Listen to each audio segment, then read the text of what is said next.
Hey everyone, this is Rob Taylor, and I want to thank you all for joining me. I have a very special guest, an old friend of mine, and not saying she's old. I'm just saying we're old friends, and we are in the middle of a campaign, and I am looking forward and trying to help this woman get elected because I think she has done incredible work in our state for a long time. She's been dedicated to pushing and preserving the conservative movement here in Oregon. And believe me, somebody needs to be doing it. And I'm glad she's part of this fight. Joining me right now is Rae Perkins. Rae, how you doing? I am fabulous, Rob. How are you? And thank you so much for having me on your show. Oh, I wouldn't have it any other way. I think we've done what, at least a half a dozen or so interviews together. I've even driven down to Coos Bay. Yeah, the good old radio days. We used to have you on quite often, and you were probably one of the very popular guests that we had because people love to see it when politicians come down and pay attention to us because they don't normally do that. Yeah, I get that on the east side too. Mm-hmm. And more cows than there are people, and it is hard. But they love it, and I get asked when I go into smaller communities why, and I go because you matter. You matter. People around the state. I'm wherever I am, whether it's in Coos Bay or Pendleton, letting people know that I care. I care about what's important to you. You're part of our state, and I won't be your senator. I won't be the senator just for Portland Metro. Heaven forbid that. It's for everybody. Well, so the current senator is the best senator New York has ever had. So I don't know why. Well, wait, there's two current senators. I don't know what the other one. Never mind. I won't go there. we'll be maybe talking about him later. Who knows? There you go. I've got it. Let's do a softball question because I've always been curious about people who drive bright yellow Corvettes, and you've owned a couple. Let me ask you, what kind of music do you listen when you're driving down the I-5 roaring between one city and another? Life is a highway. That's a good one. Well, I should be a musical. Sorry. I listen to talk show. Oh, okay. I mostly, and I listen to, I love the MG show, Matrix Groove Show. It's the MG show on Rumble. They're on right now. Mm-hmm. They're friends of mine. One of the hosts, Shannon, lives in Medford. The other host, Jeff, lives in Florida. I listen to Robin D. Bullock. He's a pastor, he's a prophet. His wife is the pastor out of Warrior, Alabama. So I listen to him. I listen to gospel music, and sometimes I will just listen to old time rock and roll. Just kind of depends on what my mood is. And sometimes I don't even turn it on. Yeah. I just drive. It's just like, I don't really feel like listening to anything. And I just drive down the freeway. In Oregon, you can do that. It's so beautiful out here. You can just lose yourself in the scenery. Hopefully you don't lose yourself too much when you're driving. But I did that Sunday morning on my way to church. I went, I'm in the far left lane and I got to get over 3 lanes to get off the freeway. It's like, That's the great thing about Oregon. There are some places you can drive through West Texas, and West Texas is uglier than it has ever been before because of all those damn windmills they have put up. Those wind turbines. I shouldn't call them windmills. Oh, wow. It's I agree with you. No, I just was curious because I was just wondering, old time rock and roll, that's the good stuff. Yeah, George and I did a road trip in the vet down to California a couple of years ago, and we were playing 60s and 70s quite a bit. Cool. So, very cool. Fun. That's good to know. Some people are just curious about those things. So that'll probably be your only softball question, and I thought I'd just lay that out. Right, I appreciate that. Warm it up a little bit. You got it. No problem. So as a senator that you're running for, it's against Merkley. You're in the primary now. David Brock Smith is your opponent in the primary. He's been a senator, probably one of the top ranking senators for the last 2 years since he's been in office. He was a high ranking representative. You've got a formidable challenge, but a lot of people think that you're much more better suited for the position because we think that people who've been in politics in positions for too long become, well, not as cogent to working with the people as just what you stated earlier. Let me ask you, what do you plan on doing to help out Oregon when you get into that position? That's a really interesting question. We have to take a step back and go, first off, what is the role of Congress? What is the role of a U.S. Senator? What it is not is to do stuff for their state. It's because we affect the entire nation. We don't affect just Oregon. So some people will go, when I go to DC, I'm going to bring back all this money. Whose money are you bringing back? Okay. So when we send our money off to the federal government, off to the IRS, or however that money is collected, it gets divided up. Some states get more than $1 back for every dollar that they send in. That money should be there solely for the operation of the federal government. It shouldn't be there to help bribe votes. And when I say bribe votes, and this happens in Salem all the time. Say that? Yeah, that's exactly what's going on in Salem, and that happens all the time. In fact, your opponent in the primary, one of his big credits to his credit is he talks about the money he got for the Bay Area Hospital and the money that he got for the Veterans Administration in Douglas County. And the thing is that he has a failing record as a conservative right now in the Senate. And yet he's able to get these projects because we believe that he's had his vote watered down so that he can apply for those projects and that money for those projects and get that money because he's given them their vote. When I say them, I mean the Democrats. Mm-hmm. How would you work that when you go to Washington? Because they're going to, like you said, try to bribe you. They're going to say, look, you vote this way, we're going to do this for Oregon. How do you stand on things like that? I look at every vote individually. If your project cannot stand on its own merit, in other words, I'll vote for your bill if you'll vote for mine. No, if your bill cannot stand on its own merit by itself, and if it is not 100% constitutional, I will not support it. Every bill has to be able to stand on its own merit, not I'll scratch your back, you scratch mine. Now, as far as money back to the state, back to your question, when we're talking about the VA hospital, that is different. It shouldn't be, it is not the role of a state senator, in my opinion. It's not the role of a state senator or a state representative to get money from the federal government for a veterans hospital. That's a federal issue. They're signing their life away to be in the armed services. The federal government needs to make sure that we have money appropriated to take care of our veterans. So there should not be, it should just be appropriated. And your senator, your U.S. senator, and your U.S. representative should be in tune enough with the veterans organization, with the VA, and all the veterans organizations to know what is going on the ground to make sure that that money is always there. Yes, there's some, obviously there's going to be conversation among your state representation. Right. But I just don't think that it should be their job so they get a feather in their cap that I did this. Right. Because so you're actually making the argument. Pardon?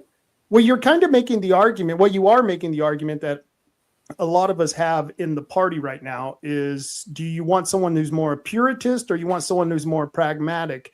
And you're seeking what it seems like is a more pure conservative lineage rather than being pragmatic and willing to negotiate or or compromise your position. Yes, I can't compromise. When you compromise, you are going against the core value of what you believe in. That's compromise. Negotiating is a business transaction, and government is business. It is the biggest business there is. So we need to look at it as, what am I going to negotiate?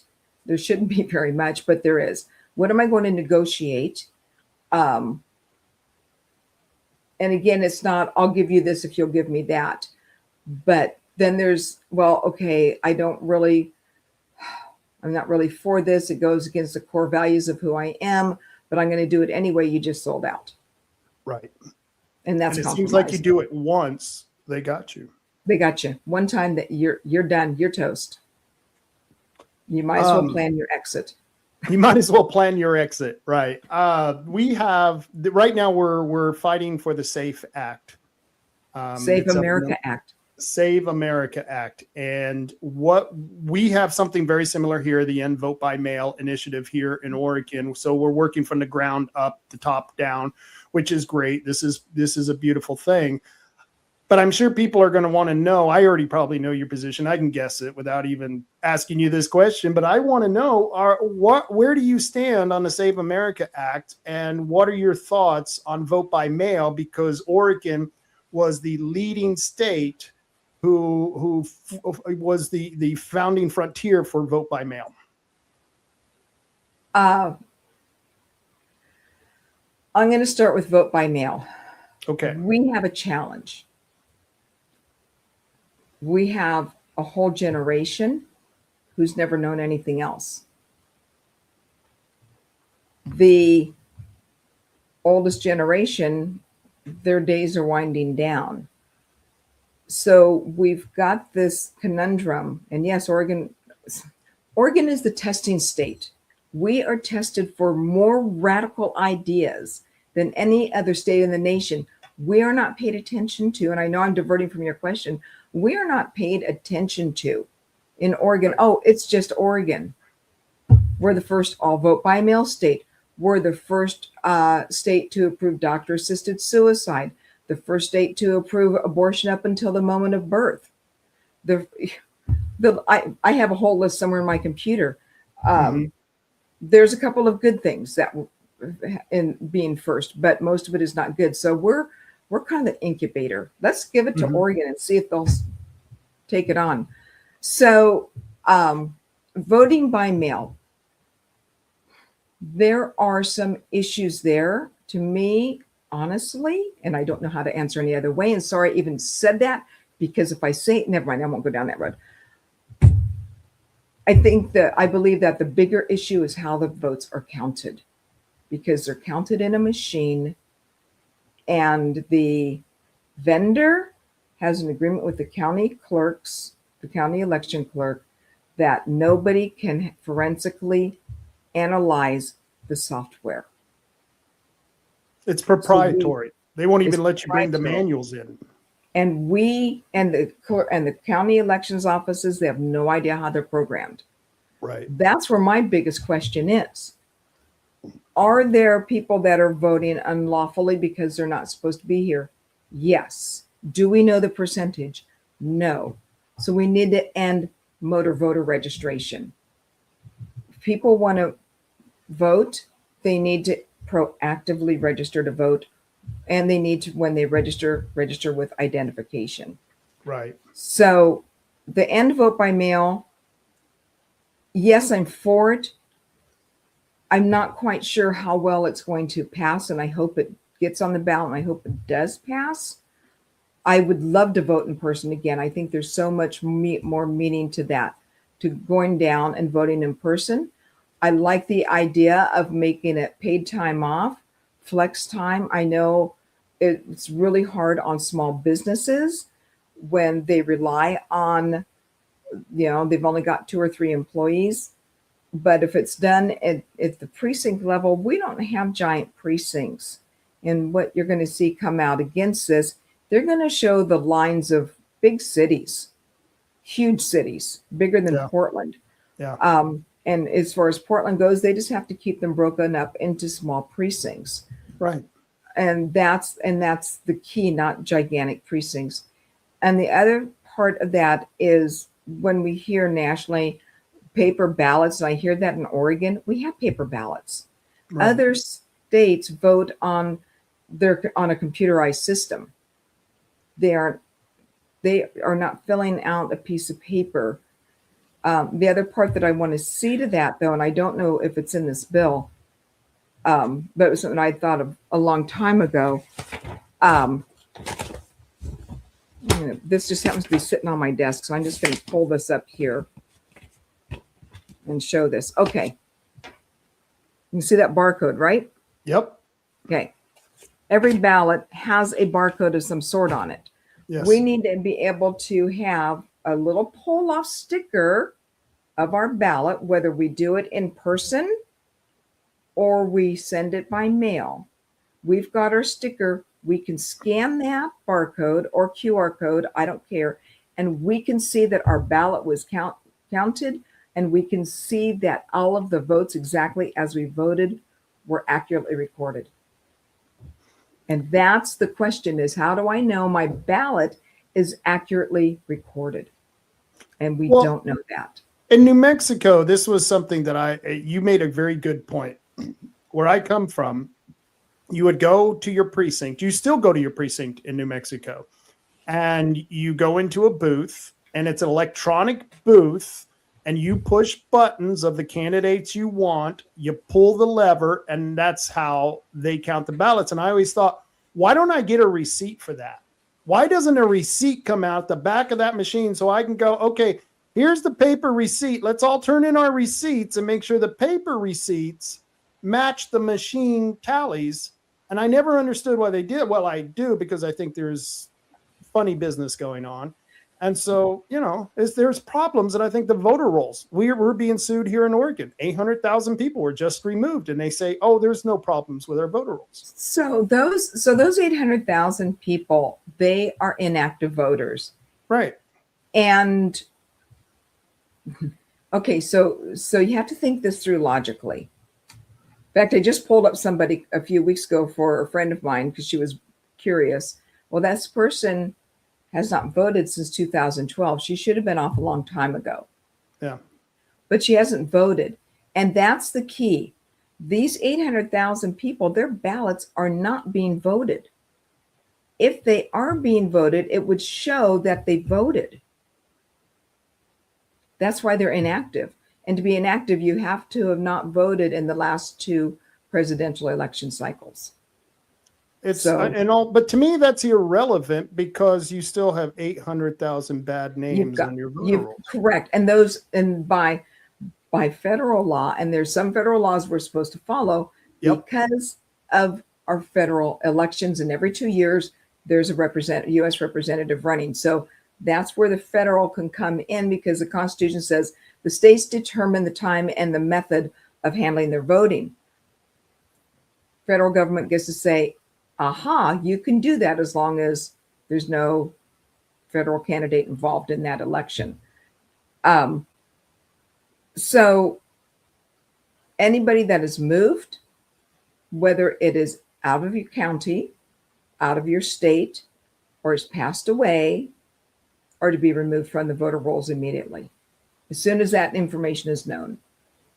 And then there's the provisions, and I think each state is different on this.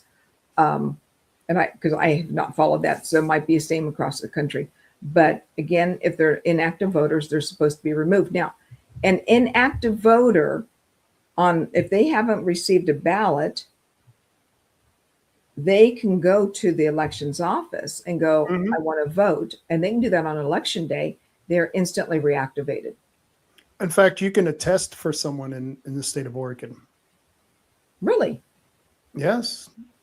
You can validate someone. And all you need is another person to validate that and attest. It's a attestation for the state of Oregon. Very, very strange laws we have here. But So we'll put you in. You'll vote for the SAVE Act then. That's really, I guess, Yeah. when it comes to a yes or no. John Thune needs. We have a conundrum. Yeah. The filibuster. But Yep. what Senator Thune should be doing as soon as they get back from Easter vacation from the break is, number one, stop honoring the silent filibuster. For people that don't know what it is, they send a note into the senator's office and says, I'm going to filibuster. And the senator says, okay, we won't be in session tomorrow. Right. It's called the silent filibuster. Shouldn't exist. Huh? Make them filibuster. Shouldn't exist. No, it shouldn't. Filibuster shouldn't exist either. But get rid of the silent filibuster. You want to stand there and talk nonstop. And by the way, I think they should make the filibuster rules even worse. You can talk as long as you don't leave the floor and know you don't get to bring your proxy in, so you can take a bio break. Right. That's the way it should work. And I hate to use this movie name because it's also your opponent's name, but Mr. Smith Goes to Washington. If it wasn't for the filibuster, that movie really wouldn't have been as good as it was, right? That's what made the movie. Yeah. And I mean, how long can you, and if you are going to filibuster, sorry, Senator Cruz, you don't read Dr. Seuss. You do something like this. You start reading the Declaration of Independence and the Constitution. Yep. You start reading the Federalist Papers. You start reading founding documents. You read the history of our country. You don't stand there and waste the American people's time. I was shocked you did that. Quite shocked. Yeah, me too. I thought it was, like you said, you have national attention, and this is what you do. Yeah, I would be reading, because if the thing is if he sat there and actually read the Constitution, people would probably be amazed, because people think there are things in there that are not in there, and just vice versa. So I agreed with you. He should have done that a little bit better. So I think this should be a rule. Yeah, that should be a rule. And it's going to be interesting how the midterms play out. We were doing so well, and I think that we're going to have a little bit of problems now because of some of the foreign policies of the president. I don't know. It may be, maybe not. I don't know. But the thing is that we still may lose. We might lose the Senate in the next election. What are your thoughts on that? I don't think we will. I saw President Trump's tweet this morning, and I'm going, God, that's bold. Okay. I know he hates death. I know he hates war. And I am near 100% confident, 99.999% confident that it's already a done deal, that they've already made the agreement. And it's just his style. Yeah. The man plays 5D chess. He doesn't say anything he can't back up. We've seen it time and time again. You've got the lamestream fake news media that are taking and twisting everything. You can't get even on Fox News, you can't get anything straight. Right. You've got maybe a couple of broadcast news people, reporters on there that are decent, but he's not a man that's going to start killing thousands upon thousands of innocent people because they happen to be Iranian or Persian. And there's a lot of times I've asked people, oh, where are you from? They'll tell me Persia. They're not from Iran. They're Persian. They're Persia. Persians. Yeah, exactly. All the countries in the Middle East were drawn up after the Treaty of Versailles and was just created on a map. A lot of them, you know what I mean? And they changed the old names of them: Persia, So yeah, it's sad, the Middle East. The problem with the Middle East is it's been a contentious place going back 3,000 years, and to think that anything's going to be settled in one presidential term, well, people are, You well, got to start really, somewhere. but you got to start somewhere. He's the Yeah. first one, though, to actually take on the CCP. And that's something else that's as near and dear to my heart. I don't think the last presidents knew or understood the infiltration of this country by the CCP. And I don't think they understand that there are a lot of politicians, and I'll be brutally honest here, I believe that your opponent is an operative for the CCP. And I believe that there are a lot of operatives all up and down California, Washington, and Oregon who are in politics, who are working for the CCP. Okay. But I think it's a threat, and I think what the president is doing. Yeah. It definitely is a threat. We have that sister city thing going on. We've got two of them, Fujian and Tijian. I'd have to pull it back up again. Yeah, it's something like that. Anyway, and it's cultural exchange, and there's some agricultural involved with selling our ag products, hazelnuts, etc., to the Chinese. Couple of comments. Number one, we already know that the Chinese government uses students to infiltrate and gain information. That is proven. They are trained spies. Number two, anytime you do business with any Chinese government, you have, or any company from China, they must have the authorization by the CCP. Right. Nobody conducts business in China without their approval. The next thing is, when we are sending our students over there, do you think they might be getting some propaganda? I think they're getting blackmailed and bribed on top of it. Could be. So, and finally, this is a thing for the State Department to be dealing with exclusively.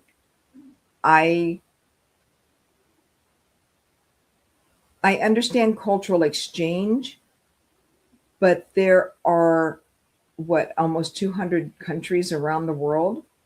Right. Why pick the CCP? Right. And the fact that they've given hundreds of millions of dollars to higher education and K through 12 education in Oregon, you have to ask the question, why? Yeah. And then you look at Oregon and its transgenderism, its woke ideology, pushing DEI, ESG, all of the stuff that they love. And you have to start thinking, something's wrong here. And the dumbing down of our students. And we are a failing state. Yeah. I know that several years ago, when I started running in 2013, that's when I filed for the U.S. Senate the first time. Somebody said, do you know how many data lines are coming into the west coast of Oregon directly from China? Yep. And I was like, really? Tuck that into my brain for future use. And yeah, people don't realize that. What you just said, most people don't realize the data lines that go between here and China. Yeah. And then we go back to our question on how secure is our elections. That's why we should not be counting on machines, count them by hand. Exactly. And let's save America. Let's save Oregon. Let's save Oregon too. I agree. We are in an energy crisis in Oregon. We are not in an energy crisis in the United States, but we are in an energy crisis in Oregon because we have one pipeline bringing petrol into our state. And, they're pushing solar energy, which, by the way, your primary opponent gets a lot of money from solar companies. He was actually pushing the wind turbine energies, the wind turbines off the coast. Then he lied about pushing the wind turbine projects. And so my question to you, and this is kind of a multi-tiered question, is what would you do to ensure, and I don't know if you can from the position you're in, But do you think there's anything the federal government can do to secure that or make sure that Oregonians have energy coming into the state? Is there a way that the federal government can ensure that the people of Oregon are going to be able to have gas to put in their cars? And what are you going to do about all those alternative energies that aren't so green, but they claim to be green? That would so number one, there is a way from the federal side because it has to do with national security. okay. So that's the number one thing. Number two, we have to have, if it's not petro, maybe it's hydro. That was developed years and years ago. By the way, that technology was buried, where people actually were able to put water in their car and drive across country. Many people did that, and they were able to subtract the hydrogen from the H of the H2O, and it was safe, and their cars didn't blow up. That would be great to be able to do that. And we do have a crisis, and it is on the West Coast because California, they're now closing their refineries and going out of state with those. That will increase the cost of transportation to get the fuel to the West Coast, Oregon, Washington, California. That's going to cause a problem. And the challenge that we're facing, what can the federal government do? Boy, how do I phrase this with not making it look like I'm speaking out of both sides of my brain? They're federal lands. And this is where I'm struggling because I'm still trying to find a way legally to remove the federal government from the 53% of the federal lands that they hold. Let's say they can have 3%. For energy, for security of the nation and the state. I would love to be able to find that. And then that way, and by the way, get rid of all the EPA stuff. That's all the roadblocks. That's a long term. It's not a short term. No, not at all. So it's worth looking at that, and sometimes you put ideas and plans out there, and it's going to take, unfortunately, a long time to get there. But that's why you need someone to start that. That's what's so great about Trump is you actually have someone in there who said, I'm not going to kick the can down the road. I'm actually going to fight this fight because it's worth fighting. And the people that I represent want this. And I think even people in Portland have to realize that their cars that they're getting into, whether it's electrical or gas, comes from the raw oil that we pull out of the earth. Right. Yeah. And this idea that it's a finite product, that it's fossil fuel, actually, from what I understand, and that could have been propaganda, but what I'm about to say, came from Russia. Did not years know that. ago. I heard that over 20 years ago. That and we know that the oil reserves regenerate themselves. That's already been proven. As far as the solar goes, if someone wants to have solar panels, that's fine. Don't force it on me. We looked into it for our home. Well, it's a more than 20-year break even. Right. And I wanted, it doesn't pay for itself, and our bill was going to go up. It wasn't going to go down. When we looked at the cost of installation in comparison to our current electric bill, we were spending more money, not saving money. If somebody wants to do it because they feel they're doing good for the earth, that's their prerogative. I just think that they should research it all and understand it. The windmills, the wind turbines, when I first saw them, I went, those are pretty cool looking. From an architectural design standpoint, I think they're cool looking.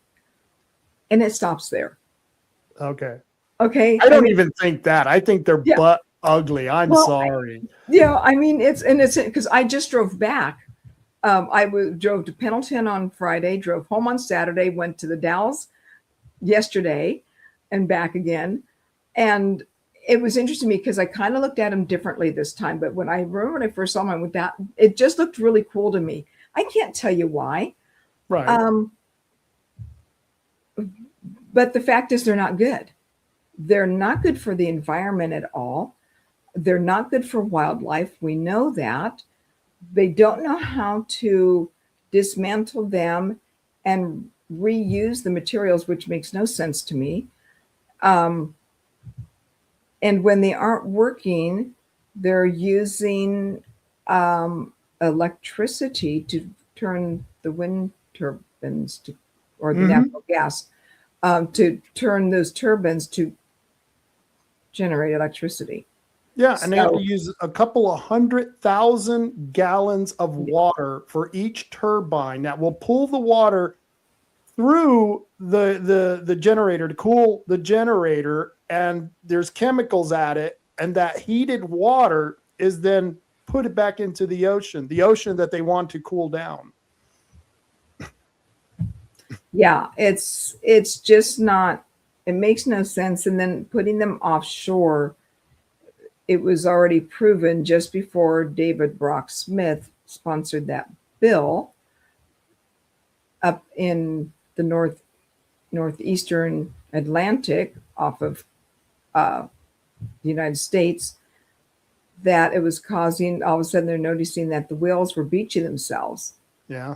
And they figured out that it was the humming underwater that was confusing the whales. And the Navy figured it out because the sonar was affecting the whales from the submarines, and they had to change their sonar so it would not interfere with the whales. Why would people think that what they're putting out there would not interfere with whales and other sea life? So, yeah, I'm just glad the people over there had a fit about it. But yeah, and we did, and we really put up a fight, and thank goodness for the president who pretty much kiboshed the whole deal. Absolutely. And now they're starting in other places. They're pulling the wind turbines out because they aren't efficient and they're spending too much subsidies on it, and they're running out of other fuels. So they've realized it was a huge mistake in other countries. Germany is one of those countries. Yeah, that's, to me, it was just a really bad, flawed idea that sounded good because, hey, if we can get free energy is good, but it just doesn't pencil out. Boy, let's see. One of the things that we were also having to deal with in Oregon is that, and this will affect us on a federal level. Every state is, and I want to go back to what you were talking about, federal lands. 54% of Oregon is owned by the feds. We have almost all the states on the west side of the Mississippi.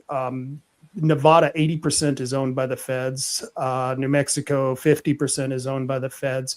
But when you go east, almost none of the feds own very little property in the states on the east side. Like Tennessee, 1.2%, Texas, 2% of the federal land is owned by the federal government. And you and I, we believe in the Constitution. We believe that there are only certain things that the federal government is allowed to own. Is there any attempt that you think you would make?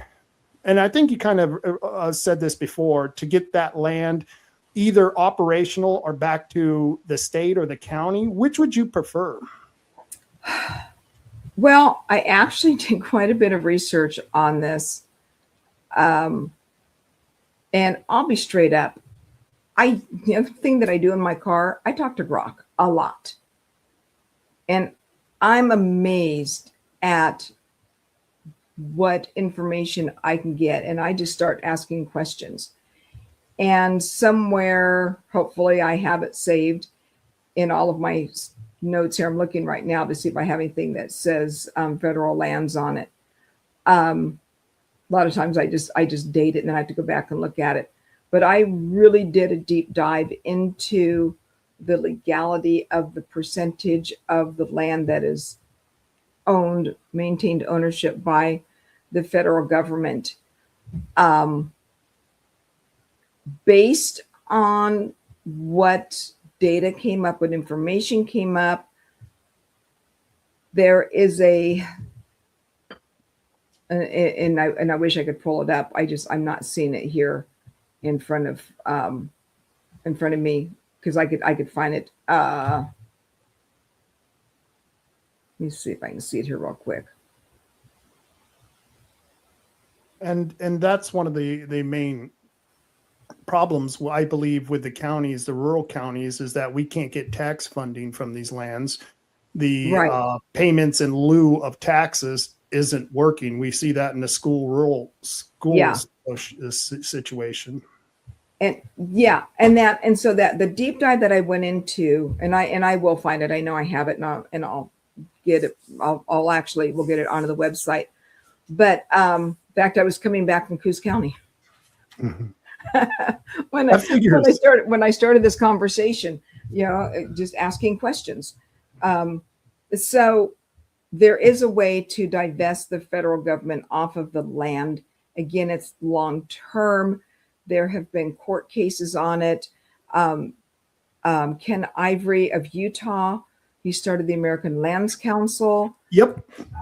In fact, I've interviewed Ken Ivy, and he's still working on that. I haven't talked to him in years. Yes, they actually had a lawsuit. He's a representative again. Okay. And they had a lawsuit, and it didn't pass, but they're going at it again. And I told Brock, and now I don't want to be a liar to my AI, but I know that I know for sure that I should be able to just go like this and go, here it is, because I know it's on a lanyard right here on my desk. And I've had that since 2014. Wow. All this research on from the American Lands Council. So they are fighting it in Utah and working on reclaiming that.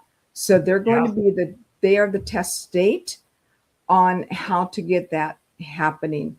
So what ended up coming out of my conversation is a bill that I now have on my website. Nice. That bill has to do with firefighting and wildfires. Okay. So if you scroll down to the bottom, keep on going and keep on going. There you go, right there. Go up. The Immediate Wildfire Response Act of 2027. That's it. Now, that's part one of a 3-part bill. What It says, by the way, that's a photo that I took up the Detroit. And those are probably the trees they won't let us pull out after they've been burned. That's phase 2 of the bill. That's not up yet. Oh, wow. Okay, so phase 1, it says, as soon as there is a fire, irregardless if it's on federal land or not, the state of Oregon firefighting team will be able to, they will notify the Fed, the BLM, Department of Agriculture, whichever agency they have to go through, and let them know that they are going in to fight this fire, because the fire doesn't stand there and go, okay, we got to wait 10 days for the federal government to get back to right. Oregon. The fire is going to go, right? So immediately, then that's why it's immediate wildfire response. We go in there immediately. We get on top of that fire so it does not explode into these hundreds of thousands of acres and kill all the trees, kill all the wildlife, put all the pollutants in the air. They closed the coal burning plant in Boardman, Oregon a couple of years ago because of the pollution, but yet one small forest fire puts out way more pollutants than that coal burning plant ever did. Right. So this gets us on top of it immediately. And then we bill the federal government, just like they always do. They always bill the federal government when we're fighting those fires on federal land. Right. But the point is we're going to be on top of them a lot faster.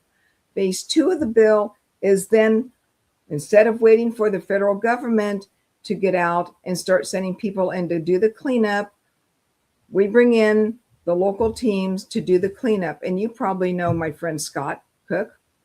Yes. Okay. Scott and I looked at this. He loves it. Not Scott and I looked at it. I told Scott about it and he looked at it and he said, it's great. But Scott brought up another thing to me was when they're rebuilding the roads, He said we came upon a wet space and we had to stop until the federal government team came in and looked at it and then told them they had what workaround they had to do. No, these guys know what they're doing up there. They get to get in there, get those roads built, start the clean out, get the salvage logs out. That's step 2. Step 3, and again, we're billing the federal side on this. And Right. step 3 is after that cleanup is done, the restoration is done right behind it. Bam, bam, bam. Bam, bam, bam. And that's the way it should Done. be. And That's the way it real should be. management. Yeah, that's the way it should be. So my opponent, yeah, and yes, I like what he's done, but this is attacking it from the federal side, not the state side, Right. because the federal side is the hangup. I have to, because you brought it up, we had a bill, and I can't remember the bill name. It was called the Fire Mapping Bill. Mm-hmm. Dennis Lithicum and Thatcher and Robinson knew what this bill did. I had discussed it with Robinson. I had gotten the messages from Lithicum warning us about this fire mapping bill.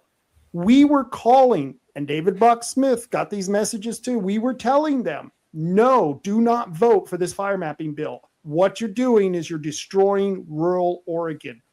And sure as heck, your opponent, David Brock Smith, voted for that fire mapping bill, and then him and the rest of the Republicans had to eat crow and repeal the bill that we told him was going to do what it says it was going to do.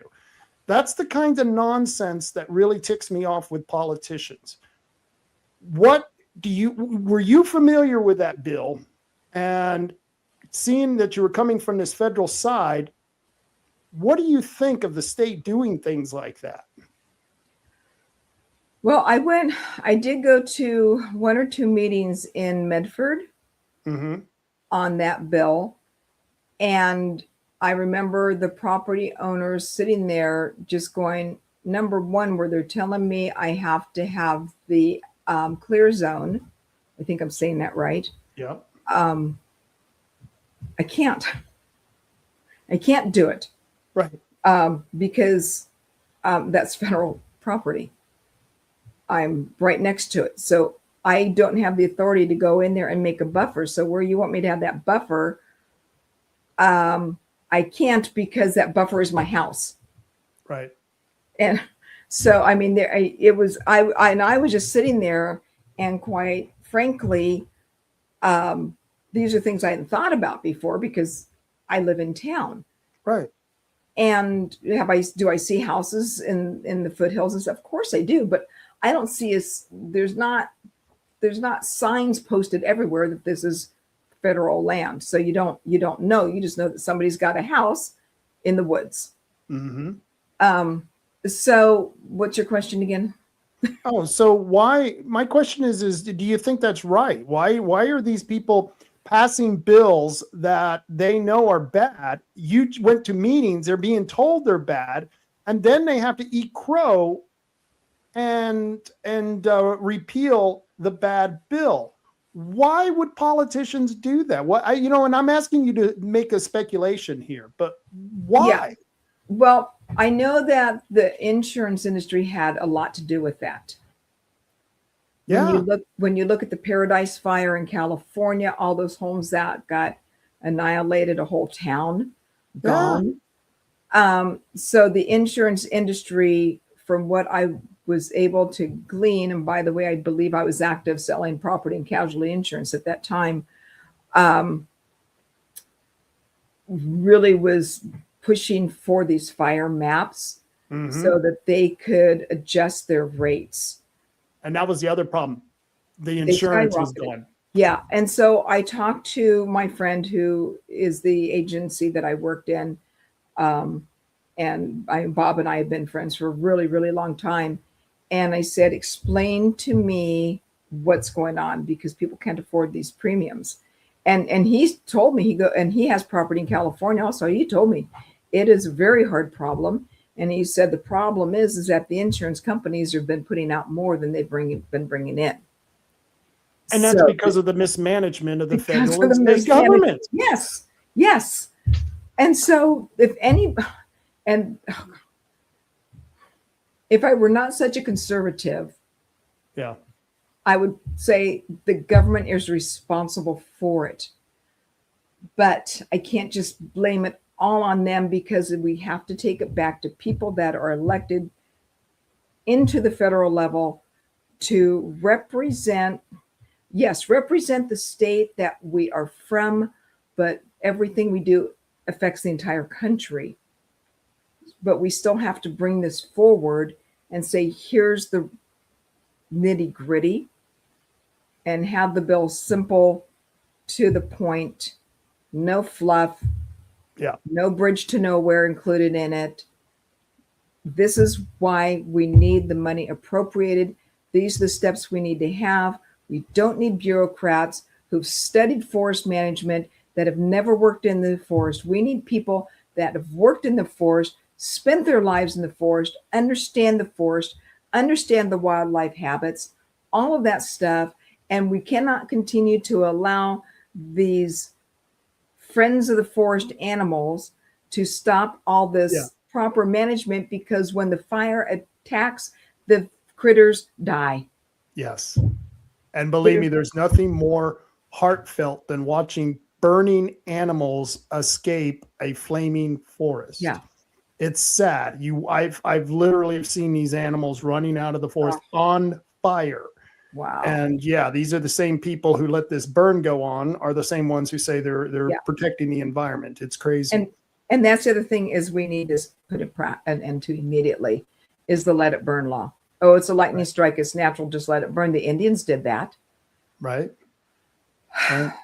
I've got a question that this is going to catch you off guard, because it caught me off guard 2 days ago. It was a Supreme Court ruling.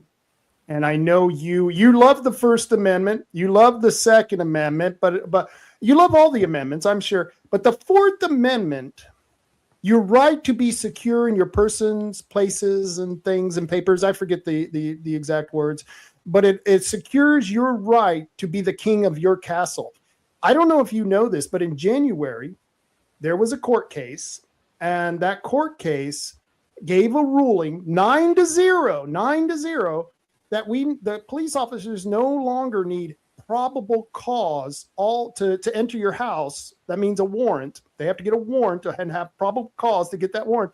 Now all they have to do is have objective reason to believe that there's an exigent circumstance to enter your house.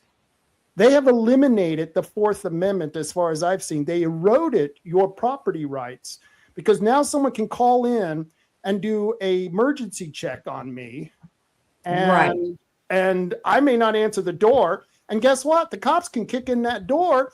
And what am I going to do? I'm going to think I'm being robbed, and my home's being invaded. I'm going to fire back. I'm going to get killed, all because somebody set me up or set other people up under this new law. There is a term that they used, swatting. Yeah. People started doing swatting. And see, I did not know that the Supreme Court did that. I'm reading this. The right of people to be secure in their persons, houses, papers, and effects against unreasonable searches and seizures. And that's where they caught it on, right there. Against unreasonable. But they're saying objective reasoning. If you have an objective reasoning, then you go to a judge after you break into someone's house and ask for forgiveness. Objective reasoning is not unreasonable. I don't know if I agree with that. I like probable cause. I understand, but it doesn't say probable cause. Maybe I'll have to, and like I said, I'm new to this court. Unreasonable searches and seizures shall not be violated, and no warrants shall issue but upon, probable cause is there. Next sentence, but upon probable cause supported by oath or affirmation, and that's a warrant. Yeah, and that's in the amendment. So I demand a probable cause, not an objective reasoning, because a police officer's objective reasoning might not match the stereotype of the house that he goes to. Say he goes to someone who's a hunter. He goes to the house, he's on a security or a safety check, and he sees guns around the house. Maybe he sees a pad where there's notes written on it. well, I'm going to assume this guy committed suicide. And I'm going to break in this house because I have an objective reason to believe that this guy, and there's an exigent circumstance because I see the guns. You see how this could lead to basically them killing absolutely. And I think that, and so when I'm looking at this and going against unreasonable searches, now we have to define what the founders meant by unreasonable searches. So objective reasoning, and I'm just thinking like these guys think, not that I think this way. I hope that makes sense. Right. If I have a reasonable perception that there is something nefarious going on, then as law enforcement, I can enter that home. That is the opposite of unreasonable. And so the objective thing is based upon what my senses are telling me, my hearing, my sight, my sight and sound. I have the right to go in there because it's reasonable. I based without any other information on that. And again, I'm just off the cuff. And by the way, I apologize because I knew this would be important to you. I knew this as someone who is a property rights advocate. I knew this would be very important to you. I will send you the show that I watched because even the attorney who was explaining this was absolutely mortified that this was happening. Yeah. And so I will send this to you. And my question to you is, if you think the court has lowered that standard, can a senator go back and try to pass a law changing that standard and making it back to probable cause, where a cop has to go to a judge with a good reason why he needs to enter someone's property? So yes, and I thought that something came out about that swatting because it was starting to happen quite often, and the concern was that somebody is going to inadvertently get injured. Yeah. And so actually, it's already happened. Several people have been killed because of swatting. Okay. So I'm surprised. And again, all I was doing, when people understand, I'm thinking out loud how they can come to that reasoning. Doesn't mean I agree with it, but. Right. And I want everyone to know that. Yeah. And there's so much wordsmithing going on. Mm-hmm. And the way that they use the words, and the only reason that I'm able to kind of flip in my brain and look at that a different way again is because the hours I've spent discussing issues with Grok, and Grok has brought to me cases, and I challenge the decisions of the court constantly. And every time I'm going, what did the founders say? What did the framers of our Constitution say? And Grok would go back and pull source documentation every time for me. And I know a lot of people don't like AI. I can't get that research done as fast as what I can get it. And when I'm asking the AI to go into source documentation, and in all the conversation, that source documentation is named, I can go back and look at it to validate it. So that's why I do that. But so what happens is that when I read this and I hear what you're saying, it spurs that question in my brain. And then I'm going, okay, I can see how they would use these words to not change the meaning of the Fourth Amendment, but to make a ruling that, well, if we look at it this way, it's not unreasonable. And that's great that we can extrapolate this way. That's how we come to logical conclusions. We have to look at it from both angles, both sides, hear the different arguments. And like I said, this is new to me. I didn't even know this. And I follow the Supreme Court. I didn't even know this. And so yes, the Senate could push back on that, and just say, no, the Constitution is the Constitution. This is the meaning by the framers and the writing at the time of this amendment. When you look and keep in mind that it wouldn't just be the Federalist Papers, it'd be the Anti-Federalist Papers. That's how this Bill of Rights came about. I looked at the Anti-Federalist stance on gun rights. And you know what they said? And I'm slightly paraphrasing: for protection and for hunting, okay? But they also said people not of sound mind should not own firearms. And I went, that's really interesting that back in the 1700s, they were going, there's crazy people, and no, they shouldn't have a firearm. Right. Now, they don't define what that is. Right. Right. So now we have to go back a little bit further, because when they had the Salem witch trials, they thought these people were crazy. They found out later that they were eating moldy rye bread. LSD. Is that what? Yeah, lysergic. I forget the name. Yeah. It's the raw material for LSD. Okay. Interesting. So was some of that stuff happening in the 1700s? Quite possibly, right? So I'm not saying that everybody should have a mental test. Please don't take that out of context. Right. I'm just saying I was surprised that was in the Anti-Federalist papers. So the point is that it's good to look at both Federalist and Anti-Federalist papers so you understand the arguments which brought forth the Bill of Rights that we have known as the first 10 amendments to the Constitution. You know, nobody should read the Federalist Papers without reading the Anti-Federalist Papers, because without it, you completely miss the entire story and the argument, because the Constitution was a compromise. We made a lot of compromises in the original document. Even the founders had to recognize that, but it's still one of the greatest documents ever created. Right. And that compromise was not a compromise like we do today. Right. Right. It wasn't a compromise on values. It was again that negotiating side of things. If we see your point, counterpoint, Right. and coming to a consensus of what made sense for the people. And thank God for the Anti-Federalists for pushing this. Yeah. You know, they had the foresight of saying, listen, at some point in the future, who's to say there's not going to be rogue leaders that will say you can't have this stuff? There are. We already know that. And there we know are there always going to be rogue leaders, no matter Yeah. what. So you like AI. I love AI, and I'll tell you why. The exact reason that you quote it. When I used to write an article and I'd have to do research, you could be a couple of weeks in doing that research. Now we've taken a couple of weeks and I can take it down to just a few hours. Yep. And then I got the sources. I've got what the AI says. I can make the argument with AI, ask the questions, go back, and then I write the article. And AI helps me write the article. It makes, corrects my grammar because I'm a lousy speller and all that good stuff. So I think that it's just another tool that we have to learn to use. But I do see the more advanced AI programs where they can take me, and they got videos of me out there because they love to, do things like that, where it shows you doing stuff that you never did.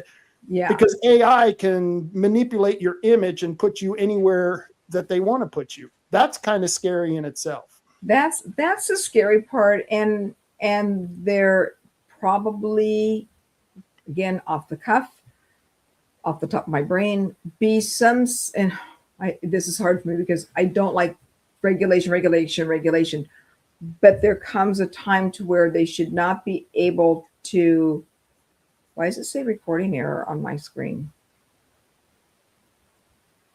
I don't know. It looks fine to me on my side. Okay, good. As long as it's good on your side. I just saw it. Anyway, side note. Sorry, folks. So to where they cannot take somebody's likeness and image. And I know it's done all the time, but most of it's in jest. But to make that likeness or image say something that is known that person would never say or do. And we see memes right now. Right. And well, I've done it in videos. My grandmother, this past Easter, I had a picture of her from 1968. I brought that picture to life, and it was creepy. But I loved it. There is a pastor, preacher, somebody, I can't tell you who it was, that I just heard just recently calling that necromancy. It's a form of necromancy. And they go, that is from the pit of hell and is extremely unbiblical. I know. Wow. Isn't that interesting? Because that is a concern when somebody loses a loved one, and it's usually a spouse. Mm-hmm. they miss that person so horribly. And if there's a recording out there, AI can take that voice, which we know they already do, right? Yep. And make that person say things. And so what can happen is it can really affect people's mental health, because we all go through a grieving process, Right. whether it's a spouse, a child, family member, friend. We all have our grieving process. And there's concerns that now this grieving process is not going to go the way it naturally should go, for people to go through all those steps of grief. But then it morphs into something very unhealthy. And so it was shocking that pastor said it is a form of necromancy. And it's like, wow, that's really, and again, this was just in the last few weeks that I heard that. I went, wow, that's really interesting. Because they're bringing back dead people now with AI. Yes. Now, here's the problem I have with AI is that they're building a lot of AI centers. I believe Trump is supporting a lot of this. Mm-hmm. And they use a lot of water. They take a lot of electricity, and it's highly subsidized, and the states are giving huge tax credits for them. Mm-hmm. Do you think that's fair? And if so, why? The state should not be giving tax credits for them. As far as the high usage of the water and the electricity, I have an answer for that too. Are you shocked? No, not at all. New scale. Say that again. N-U-C-A-L-E, new scale. N-U-C-A-L-E, New Scale Company. They were a small modular reactor. Now I got to find you. Where'd you go? Nuclear reactor. Yes. There you are. This was developed at Oregon State University. Mm-hmm. Okay. I know which one you're talking about. Yep. That's new It's scale. the size of a boxcar. Yes. 77 or 66 gigawatts of power, I think it is, will power 60,000 homes. That's almost the entire county here. Yes. Albany That would is be a 52,000. game. That would be a game changer. Game changer, right? And then we could pay for desalinization plants for the water problem. For the water. But then these new scale they don't need the cooling that you need for the electricity, and it doesn't affect the grid. It's a complete game changer. Yeah. And you don't have all the fusion reactors that you have to worry about for disposal. And that's what makes NuScale so absolutely amazing. Well, underneath the Biden administration, they would not give NuScale this one last, and I'm saying last, but major permit or whatever it is that they needed. And I haven't done any follow-up on that. And I know when President Trump at first was running this last time that he's going no on the nuclear. I don't think he knew about NuScale, and he's been brought up to speed on it because of this new technology. To me, it is extremely excited that it was developed right here at Oregon State University, 12 miles from where I live. I love that something good comes out of Oregon finally. Yeah. So there's hope for our state. But that is the answer to the AI and the data centers right there. It's very little water is used, so they're not going to be doing the huge amount of pollutants. Amazon just paid out people $20 million in Umatilla County because of the pollutants caused by their data center stuff that they're doing. It's really affecting the drinking water up there. Yeah. But when you get off of the electric power grid, that takes a lot of cooling, and you bring in NuScale type power energy, you have now solved that problem.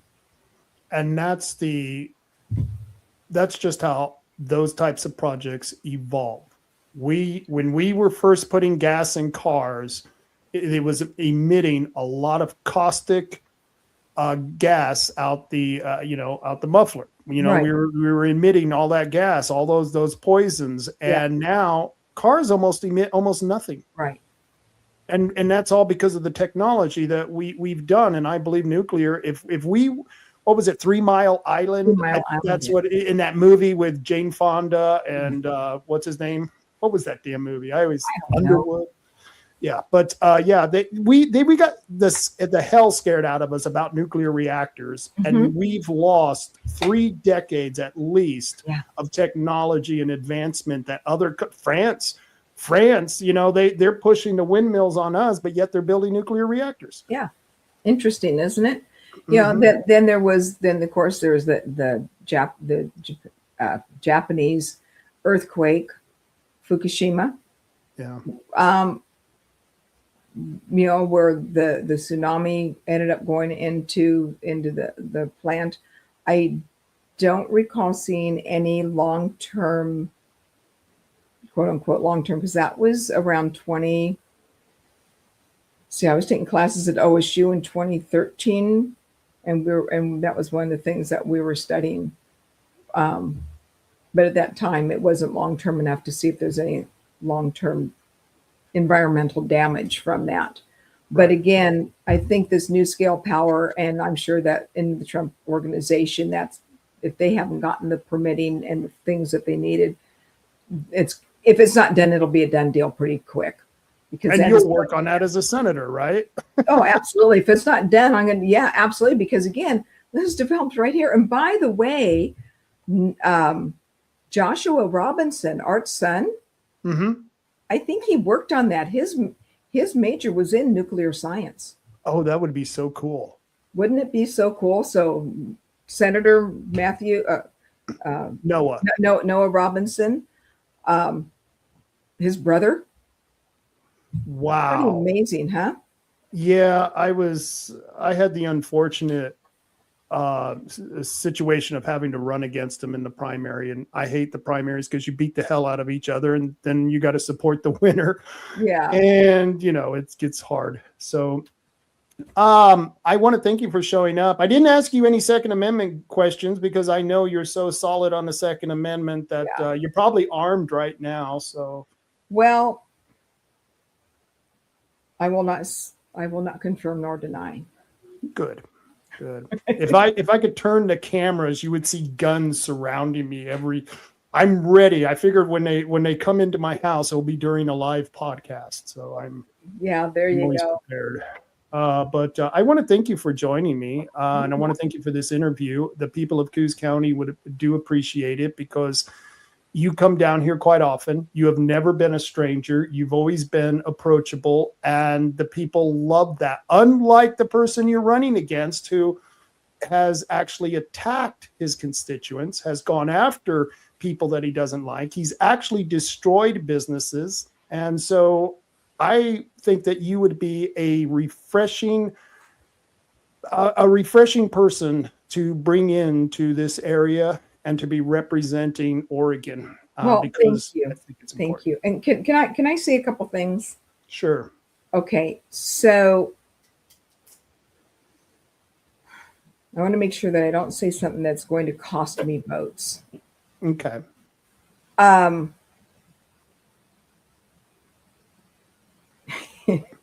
of interesting. I'm chuckling because I was at a meeting where somebody goes, everybody in this room is going to vote for David. David and I have been friends since I first started running when I was down there. Right. I was the secretary for the Oregon Republican Party.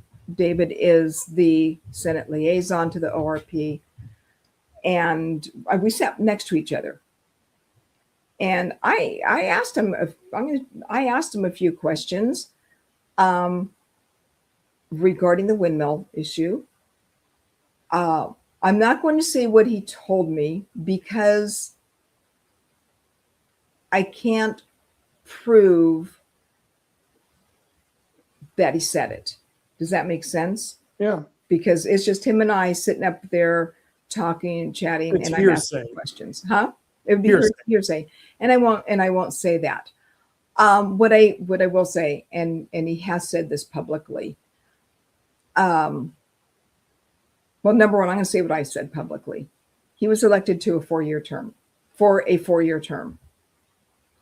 He is in his second year of a 4-year term. He wasn't elected. He was appointed, I believe. He was appointed and then elected. Oh, that's right. He did go through one election. Yeah. You're correct. I stand corrected. My opinion, because there's going to be another election for U.S. Senator in 2 years, wait, serve out your term. And I said that to him point blank Friday night in Pendleton. His response is no. And I said, why? And he told me because if he takes Jeff Merkley's place and Ron Wyden is done, he will become the senior senator. That's why he will not wait. Because if he waited and I become the U.S. Senator, I would be the senior senator. Now, keep in mind, I don't care about being the senior senator. The senior senator does not get additional money. Right. They You don't get an extra vote. They don't get an extra vote. They get committee assignments That's it. that they want. They get preferential treatment and committee assignments. It's more power. Okay. I'm not running for power. That's not my shtick. I'm running because I know beyond a shadow of a doubt that this is what God has called me to do. So I found that conversation with him rather interesting. And the reason I'm okay bringing it up is because when I brought it up that he should serve out his term and then run, and the other side of that is that he said, and when I replace Jeff Merkley, Ron Wyden's going to be done pretty soon. And won't that be great? I'll be the senior senator. And won't it be wonderful to have a Republican senior senator for the state of Oregon? And I'm thinking to myself, so you could win today, but you can't win in 2 years? Pretty much. And he says, I cannot beat Jeff Merkley. This campaign is different. Straight up, this is the hardest campaign I've ever gone through. Right. By far. I've never written bills before. That's why it's so different. It's not just the words that I say in my brochure. In the past, my brochures were bullet points. There wasn't anything behind them. It's Right. evolved. And I do my own brochure. I do all the writing. The photography is my photography. It's not even stuff I pulled off the internet. Nice. You know, it's like, I don't have to worry about copyright. I took these pictures all around Oregon. So, but it's still some pontificating in there. And so I went, you know what? This time I need to really show that Rae Perkins has what it takes to be Oregon's next United States Senator. And that's why there's now bills on my website. There's 5 bills. I noticed the other day when I was looking back through it that I need to take one of those and make it into a written bill. It's not as written as what I wanted it. Like this one here has a bill text. There's one of them. Secure Borders and Felony Enforcement Act. I love that one. That makes it a felony for anybody entering the country unlawfully, illegally, however you want to say, day one. Oh, I love that. Makes it a felony right now. It is a misdemeanor if they come in the first time. So that's actually 9 pages of research. That's a 9-page paper before you get to the bill. And so the whole bill is under platform. Natural Treatment and Naturopathic Act of 2027 means naturopathic physicians can be treated as primary care physicians with your insurance company, instead of being a specialist, and that holistic treatments are covered instead of not being covered. So I take Armour-Thyroid for my hypothyroidism instead of taking Synthroid, which has bad side effects. Not everybody has those side effects. I happen to have had one, and I was on Armour-Thyroid for years. My doctor goes, no, I want to put you on it. And I called the office within a week and said, get me back to my other medication. Because I knew how it was affecting me. This requires then that they cannot say no on natural treatments. Insurance has to cover it. Medicare Advantage, you have to read that. It affects people with Medicare, basically opens up the marketplace so that right now your Medicare Advantage supplement plans are based upon where you live, not based upon where your doctor is. I want the Right. whole market opened up so it doesn't matter where you live. You can be covered. Very good. Very Okay. good. And as someone who's going to be on Medicare soon, But yeah, it's I got my license in on October the 6th, started selling on the immediately as soon as I got my appointments. I began my backgrounds, insurance, investments, finance. God downloaded to me what was happening. I was able to see it right here. And I'm just amazed because with this micro amount of time, I grasped it so quickly and wrote a bill. And then term limits, 12 years maximum, both houses of Congress. That doesn't mean 12 and 12. The only caveat is if somebody's term is vacated, their position is their seat is vacated with less than half to go, it will not count against the 12 years.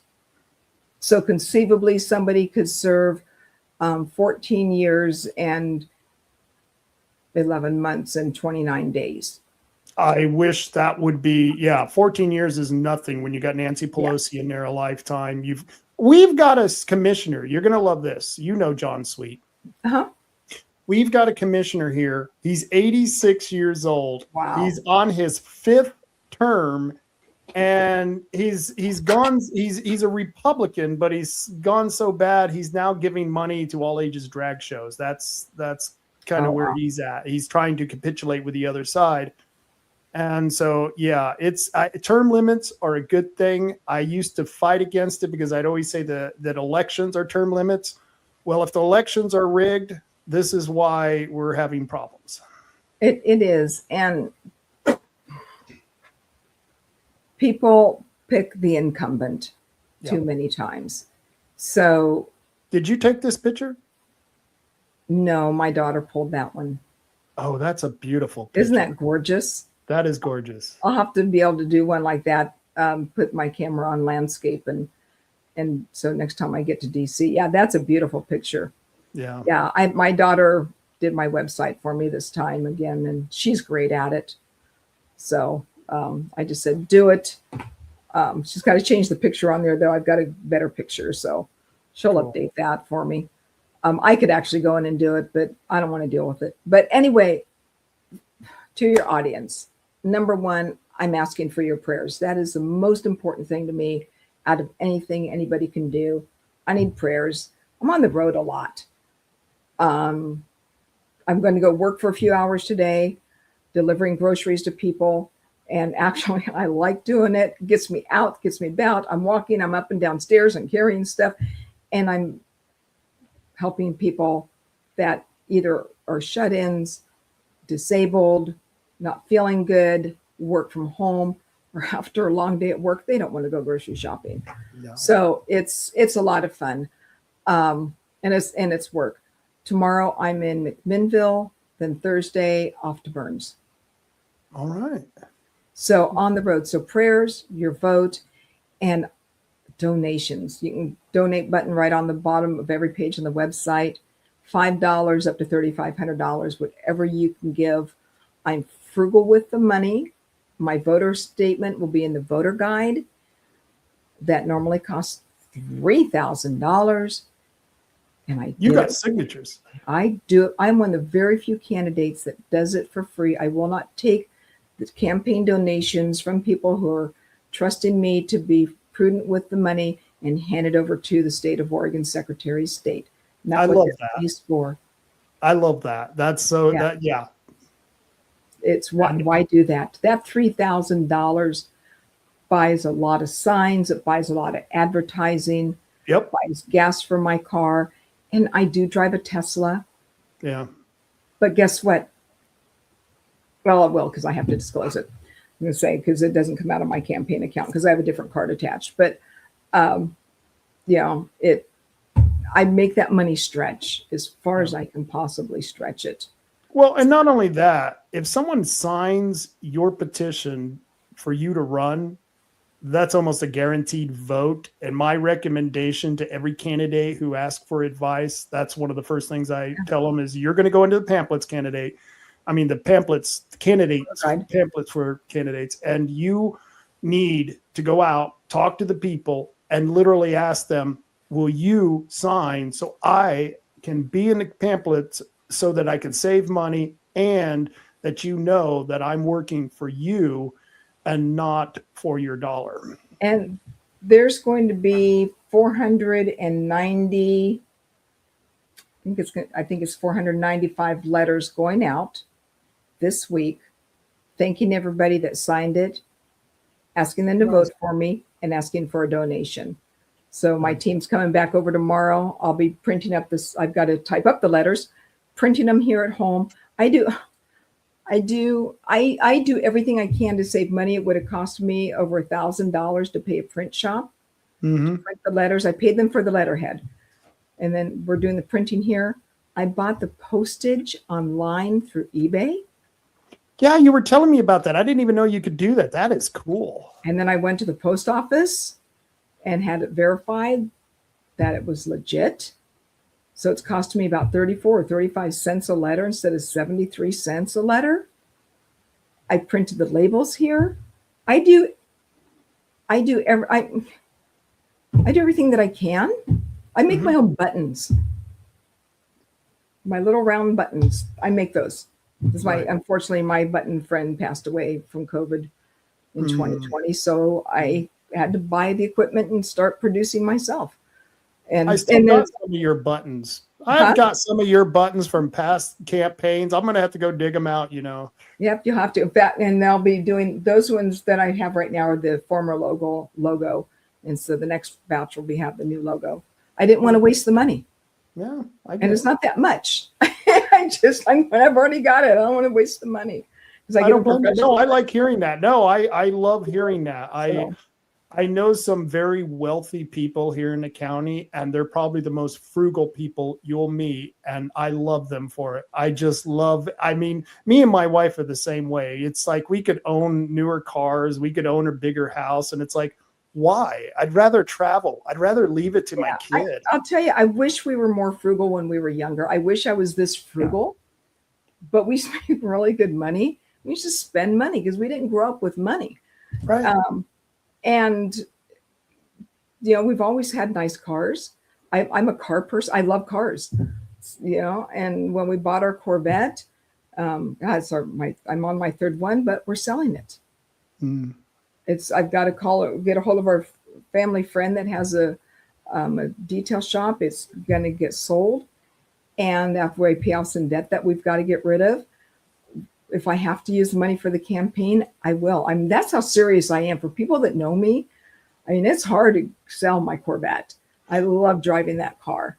That's a testament, folks. If you're watching right now, that right there should be telling you this is the woman you should be supporting, because she's willing to sell the car she loves. And it's a car that's has more, because like she said, she's owned 3 of them, and they're beautiful Corvettes. We always looked forward to having you drive into town. Yeah. So once it's gone, you'll see me drive into town in my husband's yellow Camaro. Yes, he has a yellow Camaro. I like Camaros too. So yeah. And then I bought a red Tesla, but it's yellow. Cool. I had it wrapped in yellow, and that's because I was spending $500 a month on gas, and I bought a much safer car. Good. So then that's what I needed for all the driving that I do. So again, thank you so much for the prayers, everybody out there, for your support. I so appreciate it. Rob, thank you. Have a blessed day. Hang on. I'm going to stop the recording, and I want to thank you for coming on. I appreciate it. And we will be working diligently here in Coos County to try to get you elected. I know that. Thank you very much. Hold on a second.